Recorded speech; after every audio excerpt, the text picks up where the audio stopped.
Ladies and gentlemen, we're about to bring on Marissa Hull to rock your world with some reptiles. And this is a GPS first, ladies and gentlemen, the first reptile expert and the only one that matters. Let me tell you, the only one that matters is going to rock your world with how to make your event exciting and memorable. So make sure you stay tuned because it's going to be an amazing conversation full of experiences, awesome reptiles, and just blowing your mind of what's possible at your next event. Before we dive into that, I want to talk to you because you're a world changer. You're changing the world with your thoughts, with your actions, with who you're being and how you're showing up. And I want to support you however I can. One way to do that is to stay tuned to the 12-hour marathon. Keep tuning into this.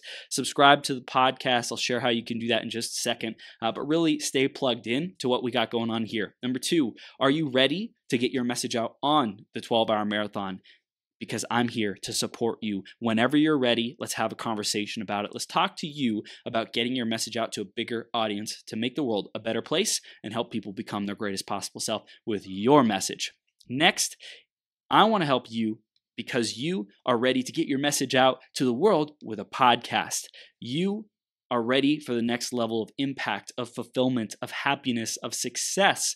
And I want to equip you with the tools, the skills, the abilities, the strategies, the processes, and the systems to help you launch your podcast. So whichever stage you're at, wherever you're ready to move into the next step, I want to support you. You can get a hold of me through email, chris@beyourgps.com. You can send me a message on Instagram at IamMillionaireChris, and you can also find me on Facebook.com/TH3Burns and send me a message there. I look forward to hearing from you and supporting you on your journey. Next up is the iTunes review of the week, and this week, let's see who it's by. It's by Sports123789, and Sports says, awesome show and host. Love Chris's infectiously positive attitude, inspirational and uplifting. Thanks so much, Sports. I appreciate you. If you want to give us a review, well, first off, go subscribe. Go get all the latest updates and episodes for becoming your greatest possible self straight to your device, whether it's Spotify, Stitcher, iTunes, the Google Play Store, iHeartRadio, whatever. We are on just about every platform that podcasts are hosted on. So go find us there, subscribe, and get all the latest updates. And if you want to help us keep growing, go give us a review on iTunes. Let us know what you love about the show, what you want to see more of, and how we can improve it even more for you to make it even better. So thanks so much in advance for doing that. We appreciate you, and this wouldn't be possible without you. So thanks for being here. I'm going to introduce Marissa in just a minute here. Before that, though, grab a piece of paper, grab a pen, be ready to take notes, be ready to grow yourself in this conversation and really take your event experiences and how you integrate unique elements that make them unforgettable, that make them memorable and exciting. Make sure that you're ready to take notes on these because it's going to be gold and really empower you to succeed and connect even deeper with your audience and make an epic event. So let's introduce Marissa and then we'll bring her on the screen. For 18 years, Marissa has enriched lives in a simple yet profound way. Through interacting with snakes and other reptilian creatures, in 2009, she graduated from Malone University with a BA in biology. She has had the privilege of giving exhilarating, hands-on reptile presentations at corporate events, schools, parties, churches, libraries, nursery schools, and even nursing homes. Marissa was awarded as one of Stark County's most interesting people.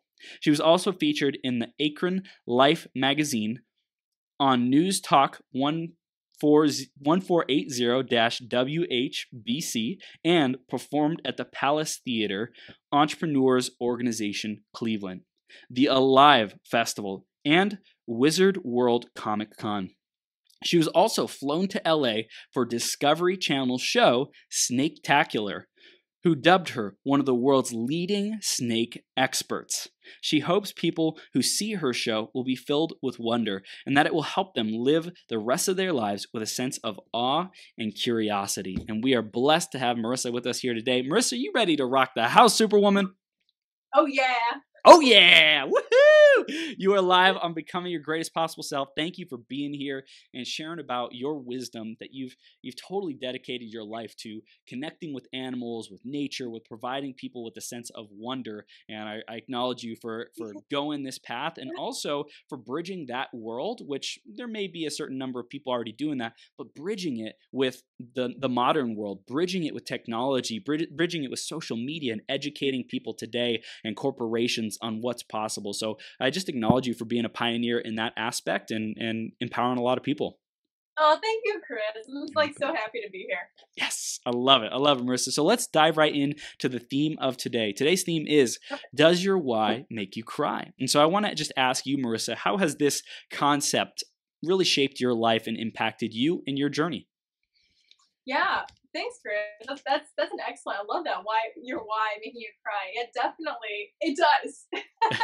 I get so excited and so passionate. It often brings me to tears.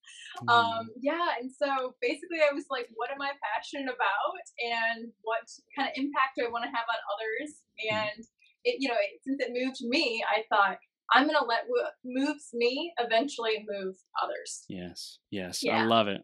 So it's like you had to get clear on what you were passionate about, what made you come alive. And when that happened, then you can start sharing that with other people. But first, people have to be curious. Like, what is it that makes them come alive? And that was a big part of your journey. Yeah, definitely. Yeah, I love it. So let's talk about you as a professional. I mentioned it in your bio, and in your own words, what do you stand for? How do you serve your clients with reptiles, with providing these unforgettable, memorable, and exciting events? Yeah, sure. Well, I started when I was super, super young. Mm-hmm. So I actually caught my first snake when I was only 6 years old. Wow. Yeah, I Natural. vividly remember I was walking a dog with my dad, and my dad said, "There's a snake right there." And I remember saying, "Can I catch it?" And he was like, "If you want." And of course, I did want to. Yes. So I caught that snake up, and I tried identifying it, and that was the first snake that I caught and released. But yeah, that was the first one. And my life was kind of working through circumstances that maybe were like not ideal. Like, I loved all animals, but since my brother was allergic to like everything, I had to get reptiles or toads or frogs. And so that's what I did. I started getting all of those animals. That's kind of how I started, I guess. Yeah. What's different about reptiles than, let's say, those other common house pet animals? Yeah. Well, for one thing, they're less work. So if you're gonna get one, they don't just run around and leave hair, and they don't tend to have any noise, except for maybe frogs going. Arr, arr, arr. But that's kind of cute. Yeah.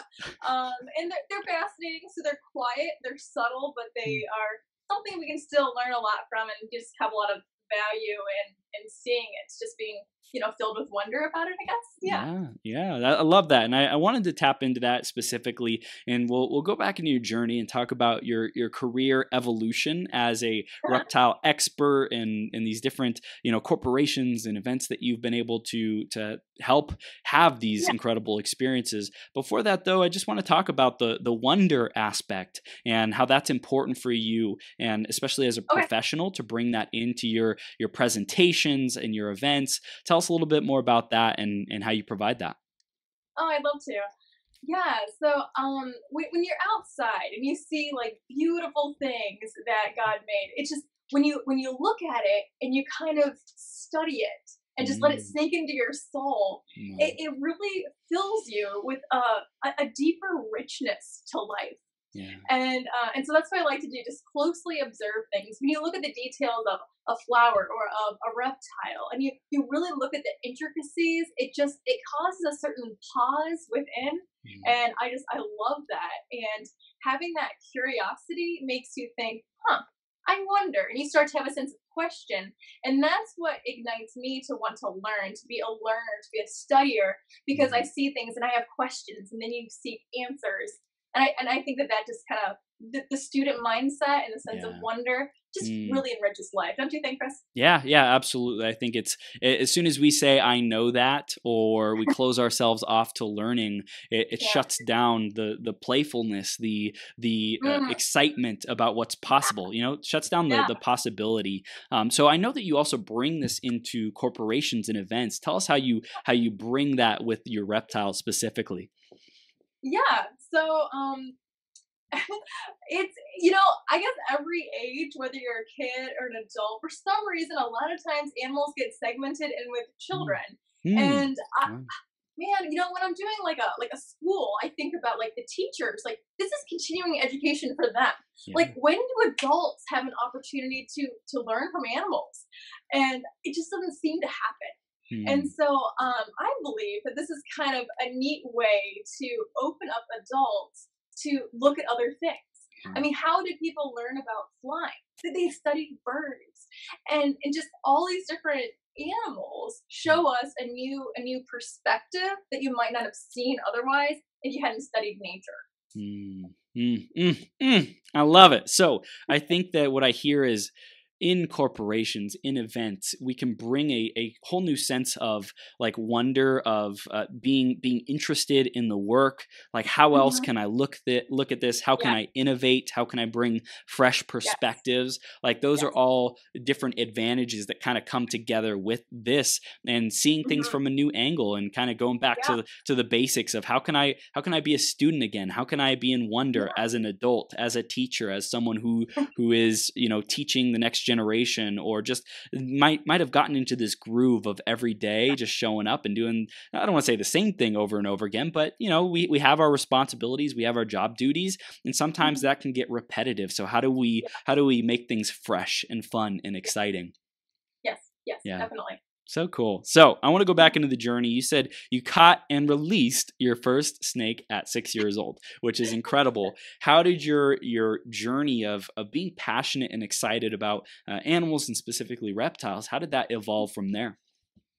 Yeah, so from there, I kept some toads. The first one was a toad and a salamander. And then I remember when I was a child, I read a book and my dad was impressed. So he took me to the pet store without my mom as a reward. And well, we came home with a pretty little green snake. Yay! Yeah. So that was my very first one. And actually, when I was 12 years old, my cousin and my aunt both said, "Hey, Marissa, you have all this collection of little animals. Why don't you bring them to our school and educate our students about them?" Yeah. So my first educational performance was when I was 12 years old. Wow. I went to their schools. And so my parents, this wasn't their gig. But they loved letting us pursue our passions at a super early age as their kids. And so my dad prayed that somebody would come into my life to help me with this interest, because it wasn't his. And so what happened was my sister was going to a college down the road, and a professor who had just moved into the area, he stood up and said, "Hey, if anybody wants to learn or like snakes, come talk to me." Wow. So my sister came home to her little 13-year-old daughter. I mean, sister, not daughter, sister. And she said, "Hey, this guy likes snakes. You can go meet him." And so I did. That was Dr. Christopher Carmichael. And so at 13, he had 200 snakes. He had alligators, lizards, turtles. I mean, gold mine. Wow. So so I did my science fair project on alligators, and so I ended up obviously getting my biology degree from there, and I gave tours at the college all during my teen years, and then moved on from there and continued doing animal shows. That's amazing. So it's almost like you started at a young age and you recognize, hey, this is something I'm passionate about. I want to just keep doing it. And a lot of people, they're trying to figure out who they are into their late teens, into their 20s, and even into their 30s and 40s. Some people. Sounds like you were pretty blessed to have this kind of be immersed in this environment, this experience, and this career from a very early age. Totally. Yeah, that's incredible. You're definitely blessed in that aspect, and I know that you're definitely supported as well in being able to get this message out to more people. I just want to shout out to your husband, who's an amazing human being, Andrew Hall. Yes. You're a rock star. I know he'll be listening to this at some point. So he's just an incredible person, and you're surrounded by powerful people. And I want you to know that you're so supported, and I know that faith is a big part of you as well, and just being supported in that. So I just acknowledge you for showing up and listening to the hints. A lot of people don't listen, and you just say, hey, I'm going to go with the flow. I'm going to do what comes to me naturally. These snakes that jump into my path at age 6 years old, that's a sign. That's fantastic. And Chris, you mentioned that some people, they're not sure what they're going to do when they're 30 or 40, but that's kind of the neat thing. I've had some people come to me after a show and think, man, I chose the wrong career. And I tell them, you know what, you're still alive. Like, you can still choose another life path. Maybe I'm doing reptiles. I might do it my whole life, but hey, I might choose another path. I can totally do that. I'm free to do it. Wow. And it's like, it's never too late to reinvent yourself. And I think that there's that element of wonder. Like, I wonder what's next. Like, this has served me, and what's next. And I think you can bring that to schools and organizations, corporations, things like that as well, saying, hey, maybe you've been doing things a certain way up till now, but let's bring some fresh energy, some new perspective, innovation, be willing to try new things and see how that evolves. Yep, exactly. So good. So I want to dive into seeing some of these beautiful, beautiful creatures and learning some lessons and what you want people to really get, because I know you have a wide array, and in this portion of our time together, we're only going to be able to have time to share about a couple of them, but I do want to get to know your friends and family over there. Well, I'd love to. So, 1 second, I'll get out some of my kids. Okay, well, this first one is from Australia. Here he is. Ooh. Yes. Wow. This is a bearded dragon. Can you see him good, Chris? Absolutely. Yeah. So he's a pretty cool animal, and he's called a bearded dragon because look, he's got this little extra beard under here. Wow. And they have something that's super special to scare things away. You've probably seen pictures of frilled dragons with the big fan that comes out around their head. Yeah. So this guy, he's got his miniature size, but it does the trick.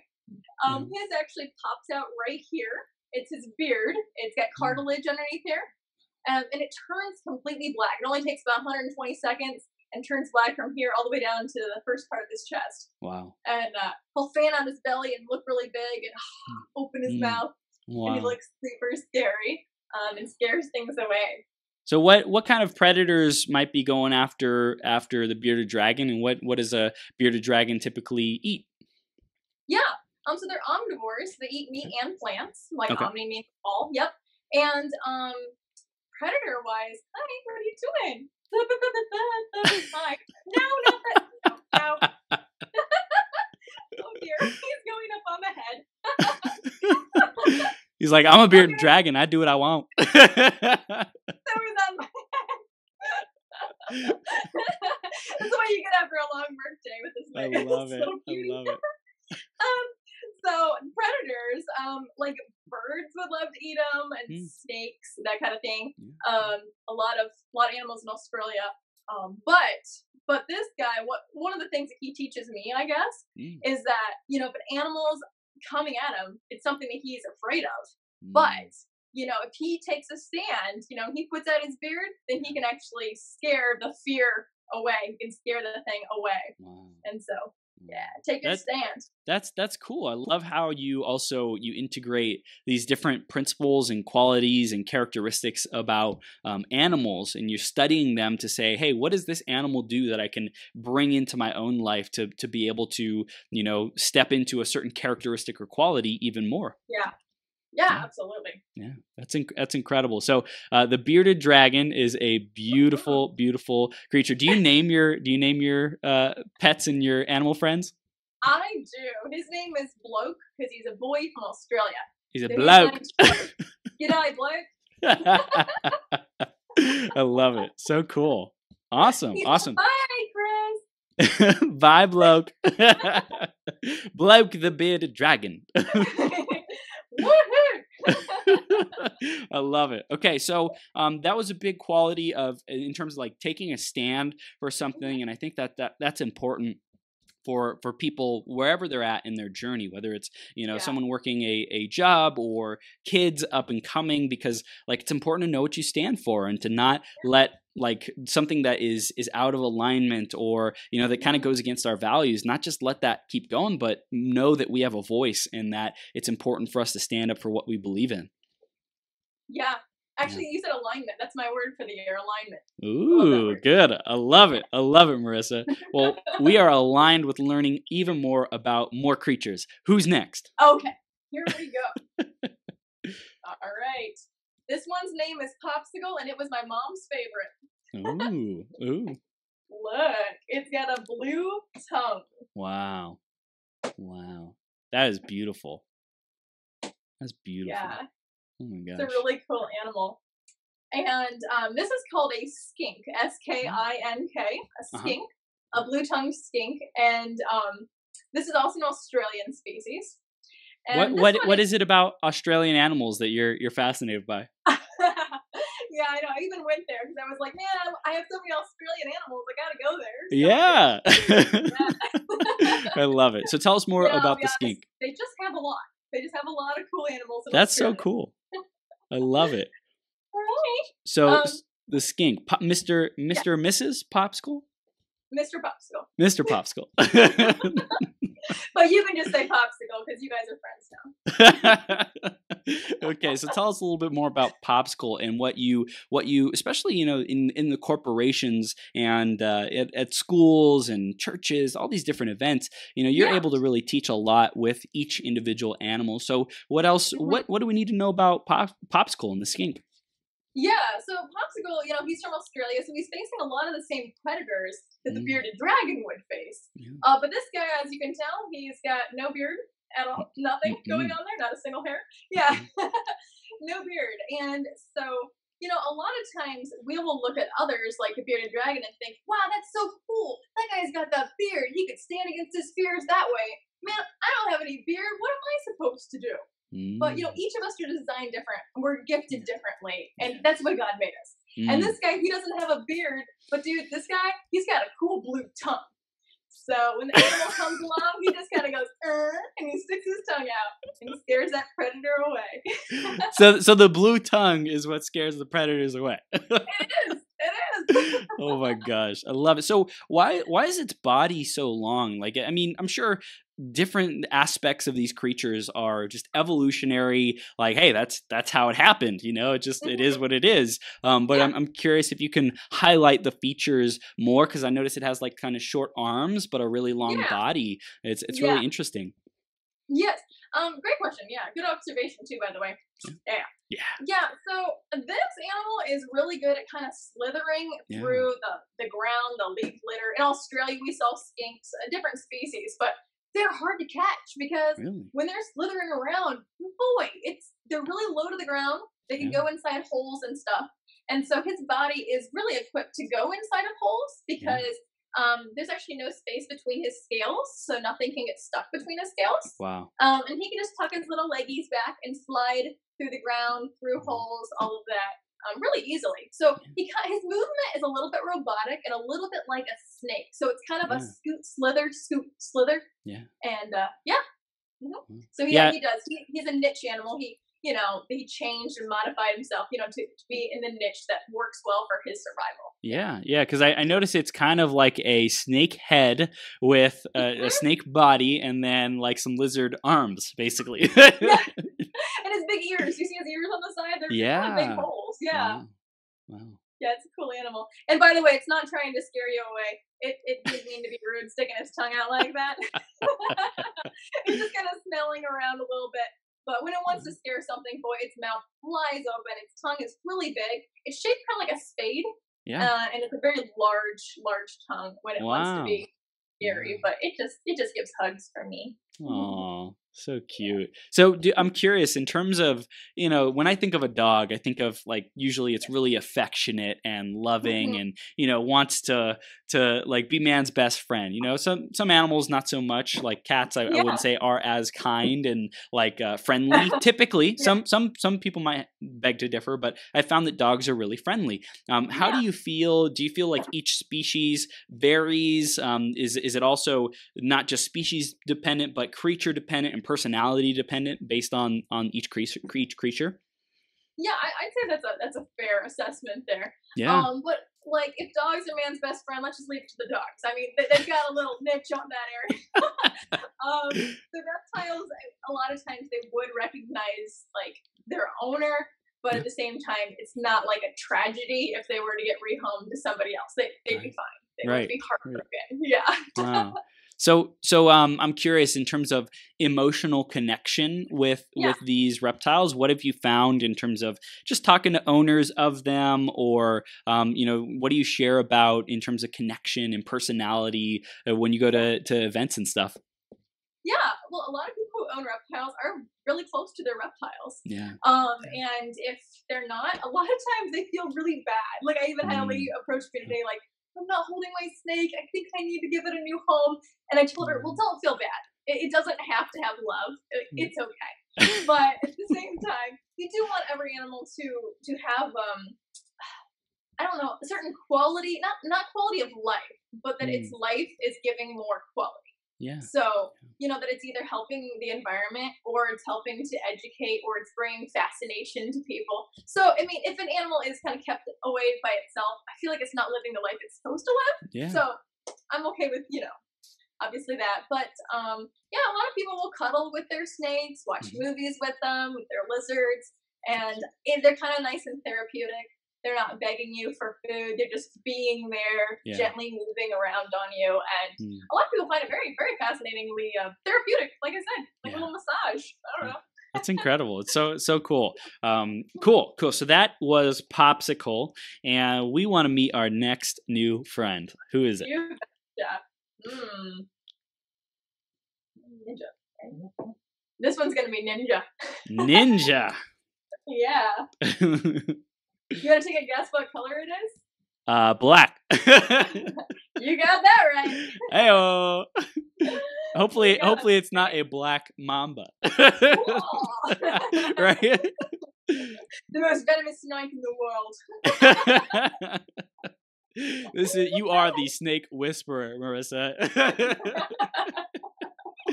love it. They are very quiet.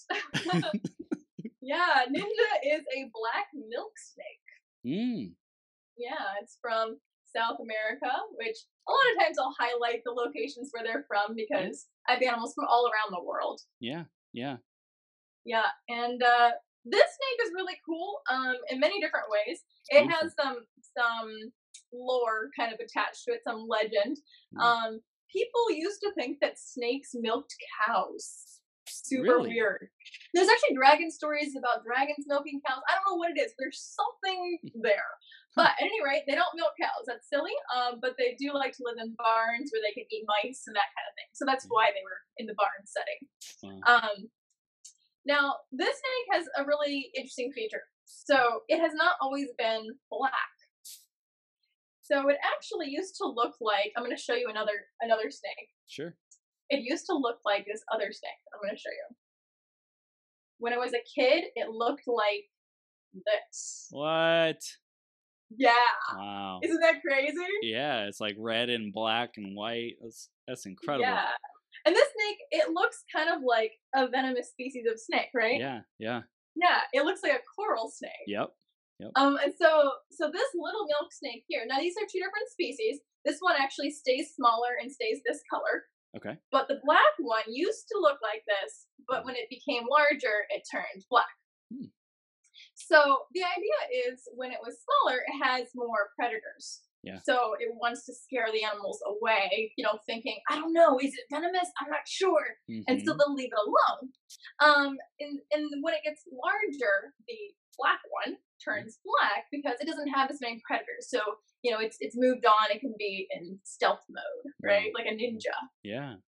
Yeah. That's so cool. And I think it's fascinating too, like how camouflage works and how different markings work in the animal kingdom. You know, it's like it's almost like to us, we're like, oh, well, of course it's not dangerous. It just has different colors and markings. But an animal like is going to pay attention to those things and have a natural like fear response that, hey, this could be a venomous type of snake because they have this color on them. Yeah.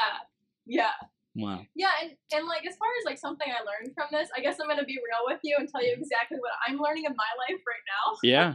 Which is kind of deep, but I was thinking about I'm very kind of self-aware, and I've been very self-aware for a very long time. And so what I found is that I found out how I work well, as far as like eating and sleeping and journaling and exercise. But I had a certain way I was that worked very, very well for who I was. But I started realizing on Sunday, like, I'm actually becoming a new somebody. It wasn't that who I was bad. It worked really, really well for that setting. But I'm going to become something different. And so basically, like this snake, I need to realize that I might have looked like this, and that might have worked out ideal for my circumstances. But now I need to let myself grow and let myself change, even if it looks different. Wow, I love that. And it's interesting too because, like you said, the red one right now, it's not going to change colors, right? It's not. That is what it is. What determines whether or not something changes colors or it doesn't? Yeah, that's a really good question, and I would say some of it is just adaptation. But this one doesn't get large; it actually stays this size. Right. And so, actually, if you take the metaphor a little bit farther, like these two used to look the same. Wow. And so sometimes, the same people you were with, like you were like them, but you need to go ahead and step out and be more. That's incredible. I love it. And also, I think, how do you relate that to like the snake shedding its skin? Do you have any like lessons about that you teach at your live events?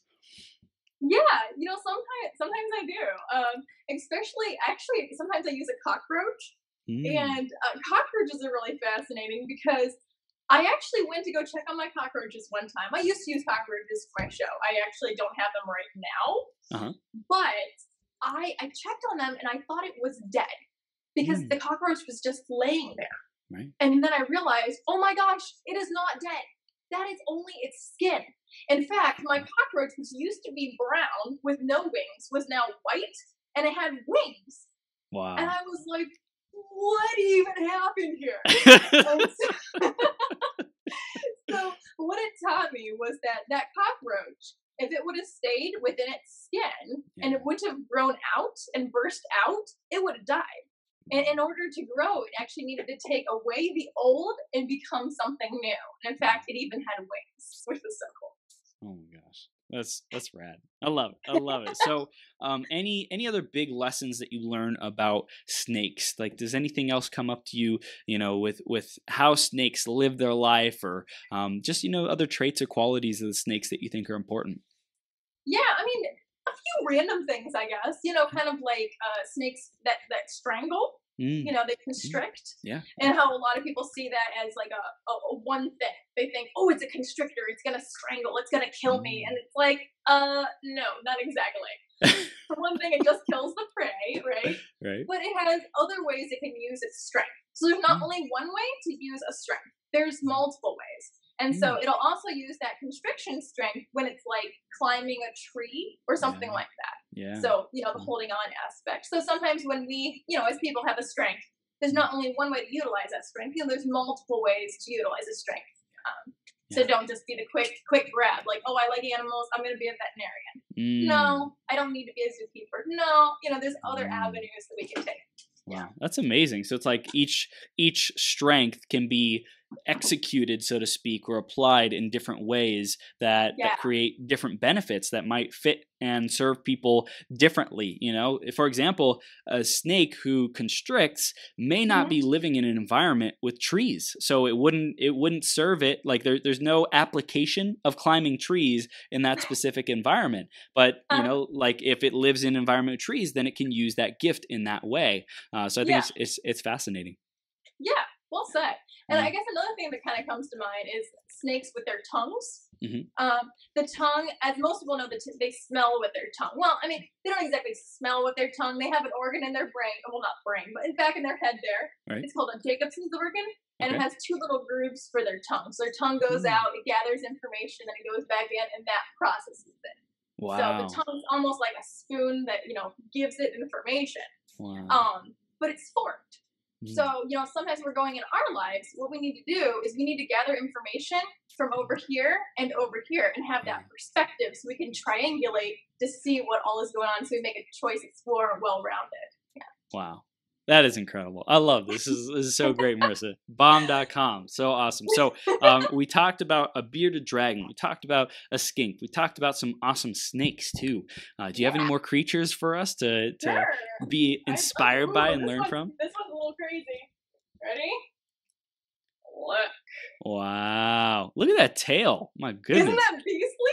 That's gnarly. It's like a dinosaur. Wow. This is Spike. Chris, Spike. Spike. Yeah. Hi, Spike. Hey. What do you think, Chris? What do you think it does with that tail? Any ideas? Whips things. Yeah, he's like, watch me whip. There. Now watch me whip. Now watch me nanny. This is crazy. Another dance move. This is called a dab lizard. A dab lizard. Are you serious? Serious. Oh my gosh.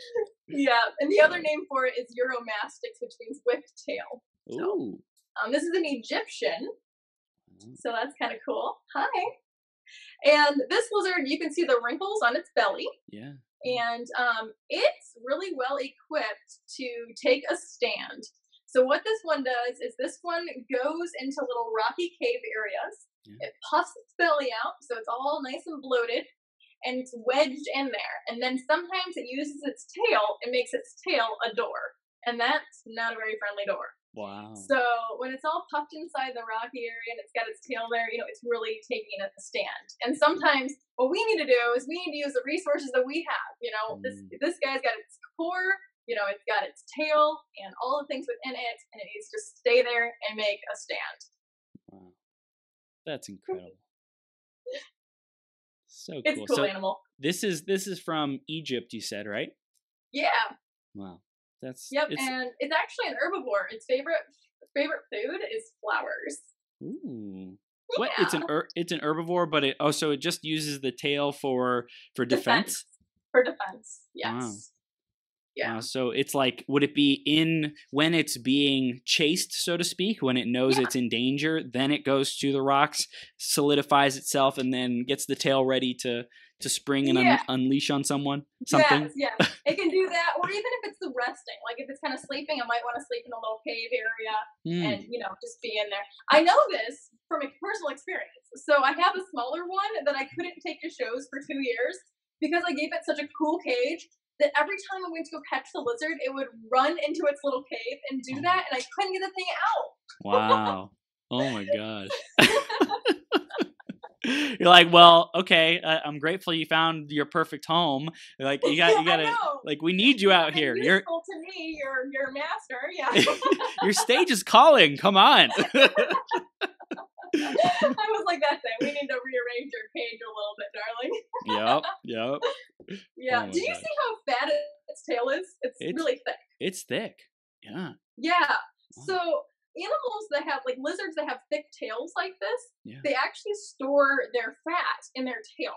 Wow. So it gets all of its resources, whether it's food and all of that. And I think about me, like, all the things that maybe I've learned or I've gleaned, things I've become, and it stores it right here. Wow. So then when there's a time of need or a time of crisis, it can actually pull from the reserves that it already has to help sustain itself and keep it going. Wow. What determines whether or not a lizard, or is it technically a lizard? Yeah, it's a lizard. Yep. Technically a lizard. So what determines whether or not they can grow or they can regrow their tails or not? That's a great question. Some can and some can't. I don't know exactly, what along their line has determined that. Right. But it seems to me like when they especially need them, they don't tend to lose them. So typically, like, this one's got that first defense. It's not going to want to lose its tail. Right. Yeah, so that's a good question. But as to losing tails, what happens? Actually, can I show you another one that does lose its tail? Yes. Okay. All right. This. Ooh. This is the Russian legless lizard. Wow. That's a lizard? Yeah. Wow. What's the distinction between a lizard and a snake without legs, or lizard without legs? Yeah. Well, there's a lot of different properties, but like some of the easy ones that I point to typically is like this one has ear holes. I don't know if you can see little holes inside of its head. Yep. So it has ear holes. So snakes do have some ear bones, so they can feel some vibrations and that kind of thing, but they don't actually have ear holes per se. Wow. And then this guy has eyelids, so he can blink. Snakes, they sleep like this. So it's weird. And this guy does lose its tail. So some lizards, obviously, like we were saying, lose their tails. Some don't. Yeah. But no snakes lose their tails. So what happens in this tail here is actually in different parts of the tail, it has different fracture zones. And so when it loses its tail, it can lose it at one of those fracture zones and grow it back. But like Chris, if you had one of these and you accidentally, like, say, shut its tail in a door or something like that, and the tail fell off by you, like, severing it might not grow back. You'd actually have to take it to a vet and get it recut at a fracture zone so that it grows back. Wow. Yeah. So it wouldn't know, like, hey, I lost my tail at a unfracture zone. I'm going to re-lose my tail at a fracture zone so I can grow it back. Come on now. Exactly. No, that would be great. Wouldn't that be cool? You know what? If people were a really strong selective pressure on this population, maybe that would happen. Sounds like the legless lizard has some evolution to go through. Just kidding. It's a cool animal. It really, it's losing information. So it's not like getting anything back. So as far as like, did animals evolve from basic organisms? I don't believe that, but they do adapt to their environment. So this thing obviously used to have legs and now it doesn't. And it's just adapting to the niche group. So if it survives and if it breeds and it passes on its genes, then those are more likely to continue. Man. Yep. This lizard, actually, I was thinking about this one today while I was driving in the car. Yeah. And I was thinking about, like, it looks like a snake, right? Right. To the untrained eye, it looks like a snake. Yeah. And I was thinking about how, like, sometimes in our lives, like, we have areas that we don't know about. Like, we're not sure.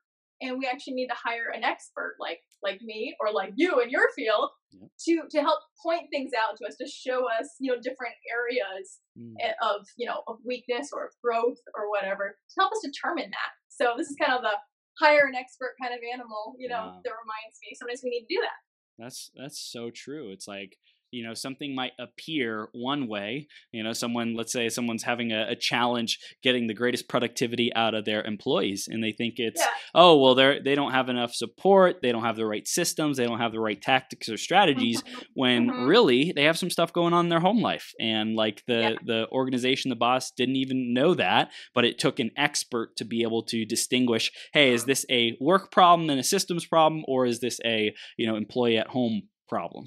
Yeah, well said. Exactly. Exactly what it. I love it. Okay, so that is the legless lizard. And where's that one from again? What country? Actually, that one's a Russian. Wow. Yeah, my great grandpa came over from Russia. If you go to the Statue of Liberty, you can see our last name there. I love it. That's so cool. And so these species, the species originated in these different countries, or like they're physically from there to now your care? Yeah, first option. Yeah. Okay. I try to get all captive bred animals, and visiting their homes like Australia or Mexico is awesome, but I can't be the one who has the snakes on a plane. I don't do that.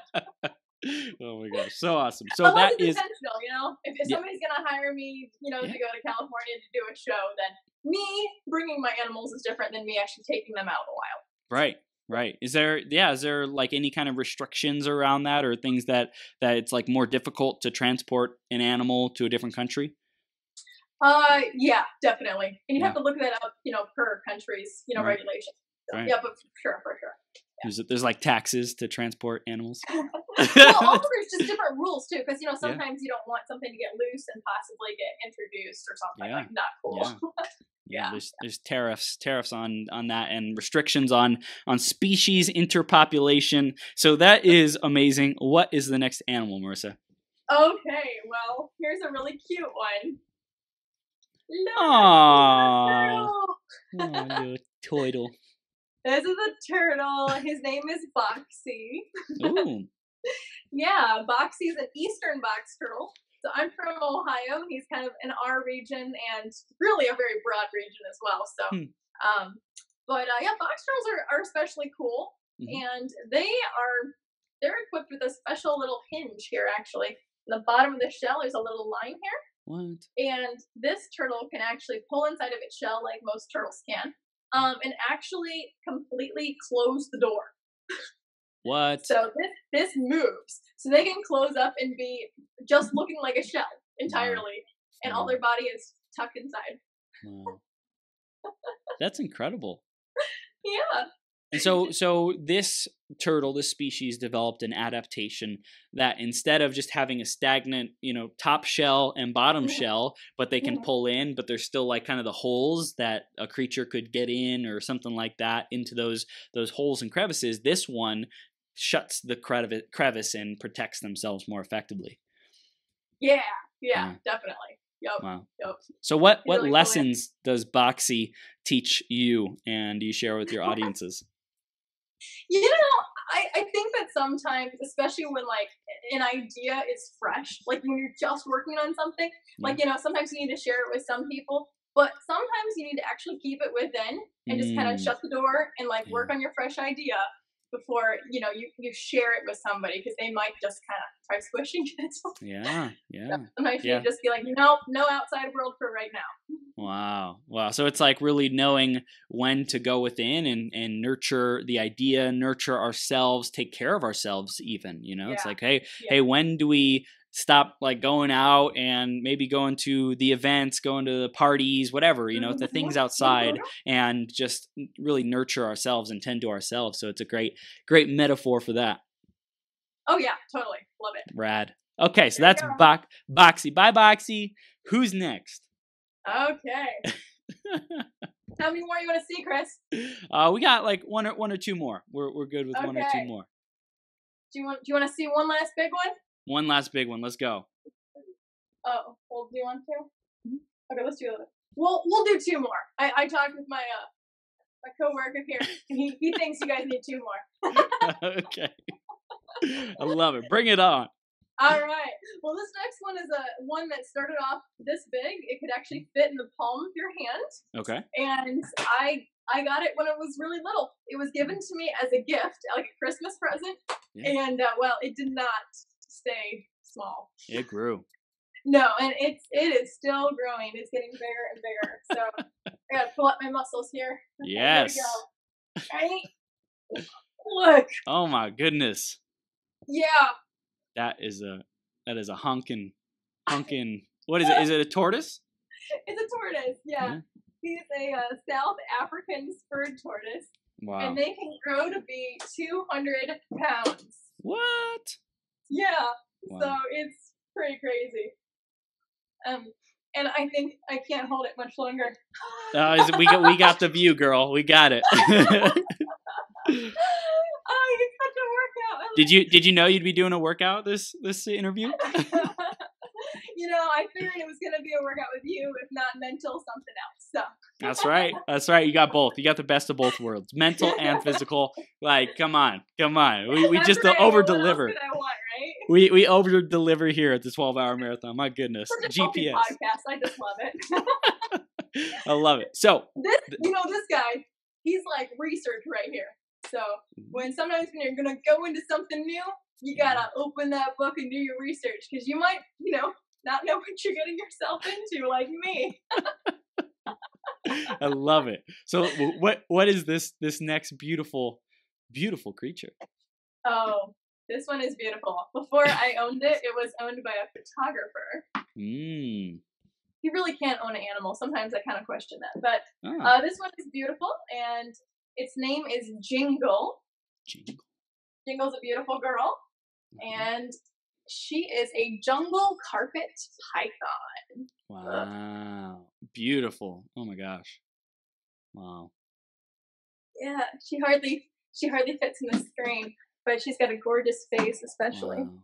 Oh my gosh. Yeah. That's amazing. Beautiful pattern. Mm-hmm. Oh my gosh. So tell us about this python. Well, this python is an Australian python once again. Okay. Love it. And it's a really cool animal. It can sense its environment with its tongue, but also with little tiny holes on the side of its lip, and it feels temperature with those. So it can locate things even in difficult circumstances. So if it's like dark out, it can still sense like the thermal image. So it can find its food, it can find warmth, that kind of thing. Its skin looks like kind of like the sun filtering through the trees in the jungle. Yeah. So it would be so hard to see, in the leafy areas. Yeah. And I think with this one, it just, for me, it's just beauty. And it just shows me how sometimes when you just live life trying to see the beauty in things, it just enriches your life in so many ways. And so just looking for the beauty. And what's its name? Jingle. Jingle? Yeah. Jingle. Yeah, Jingle the jungle carpet python. So, and I got it like at Christmas time, and I was like, let's just call it Jingle. If I think of something better, I will. But no, it's Jingle. Oh my gosh, that's incredible. So, is there any big lessons? You mentioned beauty. Beauty is one lesson from Jingle. Is there any lessons that we didn't get to that you think are really important from your animals, either Jingle or any of the other animals that we didn't cover yet? I think it's kind of just a sense of discovery. So, as listeners are listening to me talk about the animals, but also just looking at the animals, just thinking within themselves, like, what is some of the lessons that I can learn that Marissa didn't even say, that I need to text Marissa after this and be like, Marissa, how did you miss this awesome life lesson? So I think it's centering yourself on the animal and really thinking about it yourself as well. Yeah. Oh my gosh. Well, I love that you shared that. And for anyone who's watching right now and you're watching live or the replay on Facebook, comment if there's any big lessons that stood out for you that Marissa shared, or if there's any that popped up. And Marissa's going to share how you can text her and stay connected with her via her cell phone, her website in just a second. But, Marissa, I love what you've shared so far. I just wanted to make sure, did we cover everything in terms of what we need to know about, being in wonder, being in discovery, all these beautiful animals and reptiles that you brought on here? Is there anything that we didn't touch on that is important for you, or did we cover it? I think we covered it very well. Amazing. I love it. Well, it's like I said at the beginning, this is the first time that we've had live animals, live reptiles on here, and you did a phenomenal job. And I know at live events that you speak at and you train and deliver a powerful session and a talk and an experience for people like that. I'm sure is unforgettable. So why don't you share with our audience how they can stay connected with you, how they can get a hold of you, what they can do next, and just share it with them. It's incredible. Sure. Yeah, absolutely. Well, Facebook is a great way to stay connected, learn fun facts, see great videos and pictures, and learn new things you never thought you would even ever learn at all. And then and Instagram as well. And phone number, obviously you can give me a call or a text, and love to connect and talk. So there goes my snake. It's just reaching for the camera. I love it. We do everything from 1-year-old parties to corporate events, and And I think it will definitely have a lifelong impact. It's something that you won't forget, and hopefully you'll always see the world differently after having seen a show. Wow. And they can go to your website. It's realmofthereptile.com, right? That's another way they can find out more. And they can also, your phone number is 330-546-3340. That's your professional number that they can contact you at. Yes. Cool. Awesome. And I also wanted to touch on, before we continue, because I know it's like big, I mentioned it in your intro, you got featured on Discovery Channel because of your expertise. Can you tell us about that real quick?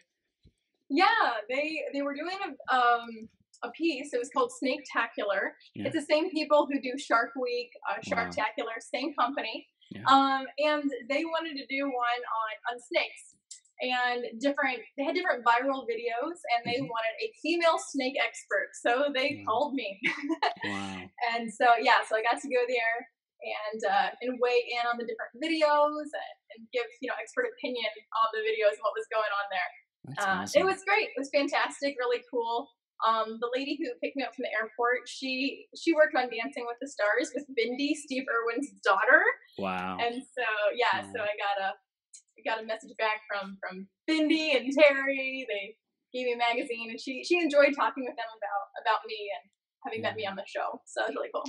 Wow. Incredible. So, Marissa, this has been a blast, and I want to wrap it up with even more fire and just something from your heart, a message, a greatest possible self message that someone out there who's looking for some encouragement and a reminder of who they really are, despite what's going on in their circumstances and what they're dealing with. Why don't you give them that GPS message they need to hear, Marissa?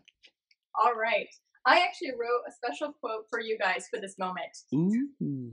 Yes. The best way to face your fear is to know it, because then you will not have a fear of the unknown. Wow. Yeah, because a lot of times when I go and do animal shows, people are scared of snakes, and it's really because they don't know them. They don't know anything about it. And in the word known, like gnosko, it means like to know, to experience on that kind of a level. And they don't have any experience. They haven't known anything to that depth.